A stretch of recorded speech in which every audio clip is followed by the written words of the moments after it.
Hello everyone, প্রতিমার পছন্দের একটা নতুন ভিডিওতে আপনাদের সবাইকে স্বাগত জানাই।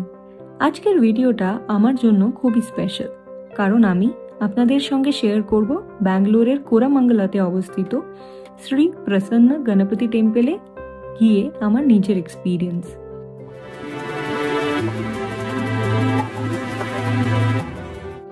এই মন্দিরটাকে অনেকেই টেকি গণেশা টেম্পল নামেও চেনেন, বিশেষ করে যারা নতুন জব খুঁজছেন, জব চেঞ্জ করতে চাইছেন, বিজনেস শুরু করতে চাইছেন, এক্সাম বা ইন্টারভিউয়ের জন্য প্রিপেয়ার করছেন, তারা অনেকেই এখানে গণপতি বাপ্পার আশীর্বাদ নিতে আসেন। আর আমি প্রথমে এই মন্দিরের কথা জানতে পারি একটা ইনস্টাগ্রাম রিল থেকে। সেখানে বলা হয়েছিল এই গণপতি বাপ্পা খুবই জাগ্রত, বিশেষ করে ক্যারিয়ার, জব আর নতুন অপরচুনিটির জন্য। সেই সময় এই কথাটা আমার খুব মনে লেগেছিল, কারণ আমিও তখন জীবনের একটা ইম্পর্ট্যান্ট ফেজের মধ্যে দিয়ে যাচ্ছিলাম। আমি তখন অ্যামাজন ছাড়ার পর নতুন জব অপরচুনিটি খুঁজছিলাম। এই সময় আমার ভাইয়ের আই অপারেশনও হওয়ার কথা ছিল, তাই কেরিয়ার এবং ফ্যামিলি দুটো নিয়েই আমার মনে অনেক চিন্তা ছিল।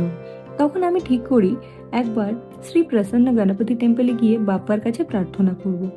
আর প্রথমবার যখন আমি এখানে আসি, খুব মন দিয়ে প্রার্থনা করেছিলাম। আমি বাপ্পার কাছে বলেছিলাম আমার ভাইয়ের অপারেশন যেন ভালোভাবে সাকসেসফুল হয়, আর আমারও যেন একটা ভালো জব অপরচুনিটি আসে। তখন আমি মনে মনে এই মানসিক করেছিলাম, যদি সব কিছু ভালোভাবে হয়ে যায় তাহলে আমি এই মন্দিরে আবার ফিরে এসে গণপতি হোমা পুজো করব। বাপ্পার আশীর্বাদে আমার ভাইয়ের আই অপারেশনটা সাকসেসফুলি হয়ে গেছিল, এবং আমি নিজেও ব্রিজস্টোনে একটা নতুন জব অপরচুনিটি পেয়েছিলাম। আর সেটার ফার্স্ট স্যালারি আসার পর আমি ঠিক করি যে আমি মন্দিরে গিয়ে আমার মানসিক পূরণ করব। আর সেই জন্যই আমি চলে গেছিলাম গত রবিবার এই মন্দিরে। রবিবার যেহেতু উইকেন্ড ছিল, তাই মন্দিরে বেশ ভিড় ছিল। বাইরে থেকে অনেক ডিভোটিসরা লাইন দিয়ে দাঁড়িয়েছিলেন, এবং আমাদের মন্দিরে ঢুকতেই প্রায় 10 থেকে 15 মিনিট সময় লেগে গেছিলো, এবং ভিতরে যাওয়ার পরেও দর্শনের জন্য আলাদা কিউ ছিল। কিন্তু ক্রাউড থাকলেও অ্যাটমসফিয়ারটা খুবই ডিভোশনাল এবং পিসফুল ছিল। আর সবাই ফুল, নারকেল, কলা এবং পূজা সামগ্রী নিয়ে বাপ্পার দর্শন করতে এসেছিলেন, যেগুলো কিনা মন্দিরের বাইরেই পাওয়া যায়। 100 টাকা দিলে এখানে বাইরে থেকে আপনারা পুজো সামগ্রী পেয়ে যাবেন, তাই জন্য আপনাদের আলাদা করে কিছু আনারও কোনো সমস্যা নেই। আর সব কিছুই নিয়ে আপনারা সাথে করে 2-3টে দোকান রয়েছে, সেগুলো সাথে করে লাইনে দিয়ে পুজো দিতে পারবেন। টিউসডেতে আমরা সকালবেলা বাড়ি থেকে বেরিয়েছিলাম 9:30টায়। আর খুব বেশি দূরে নয় আমার বাড়ি থেকে এই টেম্পলটা, বাট উইকডে ট্রাফিক এবং রাস্তার কাজ হওয়ার জন্য আমাদের পৌঁছাতে 11টা হয়ে গেছিলো। আর ইভেন তো আমরা একটু লেটে পৌঁছেছিলাম, টেম্পলের টিম আমাদের খুবই প্রপারলি গাইড করেছিলেন। প্রথমে পুজো করে তারপরে আমরা হোমা করতে গেছিলাম। আর আমি যে আমার বন্ধুর সাথে থাকি, তার সামনেই এক্সাম রয়েছে, তো ওই এক্সামের জন্য 1,500 টাকা দিয়ে পুজো বুক করেছিল, এবং তারপরে গণপতি বাপ্পার আশীর্বাদ নিয়ে আমরা চলে গেলাম গণপতি হোমা করতে। এবং আমার সবই সেই দিন খুবই ভালো লেগেছিল, কারণ কি সবই খুব ভালোভাবে হয়ে গেছিলো, এবং খুব ভালোভাবে আমরা গণপতি বাপ্পার আশীর্বাদ নিয়েছিলাম। এবং আমার কাছে এই মোমেন্টটা খুবই স্পেশাল ছিল। তখন আমার মনে হলো যে এই টেম্পল শুধু জব বা বিজনেসের জন্য নয়, students, exams, interview, career growth এবং জীবনের যে কোনো নতুন বিগিনিংয়ের জন্য খুবই স্পেশাল। এবং তারপর আমরা গণপতি হোমার জন্য বসি। টেম্পল থেকেই সব অ্যারেঞ্জমেন্ট করা হয়েছিল, বাইরে থেকে আমাদের আলাদা করে কিচ্ছু কিনে নিয়ে যেতে হয়নি। এবং সেখানে গণপতি বাপ্পার সুন্দর রঙ্গোলি করা ছিল, আর একটা ব্রাস গণপতির মূর্তিও রাখা ছিল। 2জন পুরোহিত মশাই পুরো হোমাটা করে দিয়েছিলেন, এবং প্রায় 1.5 ঘন্টা মতো পুজো চলে, মন্ত্র চ্যান্টিং করে, হোমা, আহুতি। আর পুরো এনভায়রনমেন্টটা খুব পিসফুল এবং ডিভাইন লেগেছিল আমাদের দুজনেরই। কোনো রাশ ছিল না, আমরা শান্তভাবে বসে পুজো করতে পেরেছিলাম। এই মন্দিরের মেন ডিটি হলেন শ্রী প্রসন্ন গণপতি বাপ্পা। আর বাপ্পার পাশাপাশি মন্দিরে আরও দেবতার সান্নিধ্যে আছে, যেমন শিবজি, পার্বতী দেবী, সুব্রমণ্য স্বামী এবং নবগ্রহ। মন্দিরে ঢোকার পর নারকেল ভাঙার জায়গা আছে, যেখানে কোকোনাট ব্রেক করে তারপর ধীরে ধীরে কিউ ধরে ভিতরে গিয়ে বাপ্পার দর্শন করা যায়। দর্শনের পর প্রসাদ এখান থেকে পাওয়া যায়। আর এই মন্দিরের বিভিন্ন ধরনের পূজা এবং সেবাও আছে, সিম্পল পূজা খুব কম অ্যামাউন্ট থেকেও করা যায়, 10 টাকা থেকে শুরু হয়, এবং বড় পূজা বা হোমার জন্যও ব্যবস্থা আছে।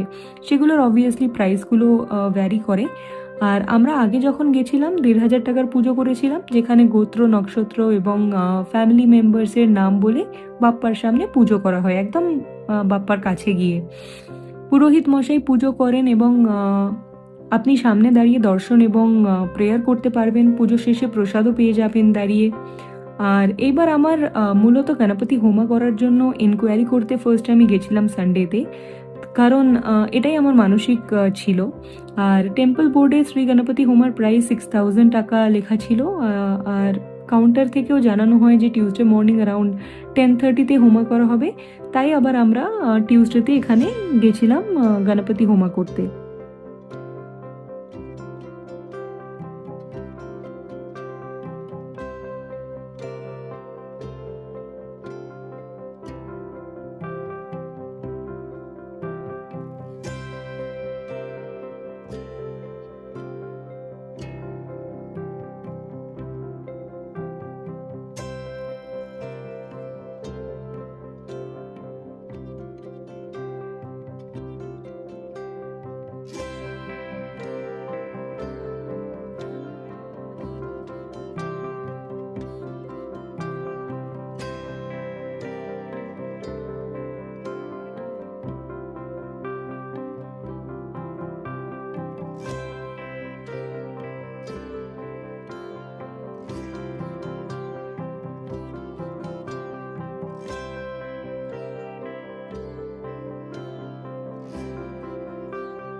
আমার জন্য এই এক্সপিরিয়েন্সটা একটু ডিফারেন্ট ছিল। কলকাতাতে আমি সাধারণত দেখেছি আমরা মালা ঠাকুরকে দিই, কিন্তু এখানে পুজোর সময় আমাদের মালা পরানো হয়েছিল।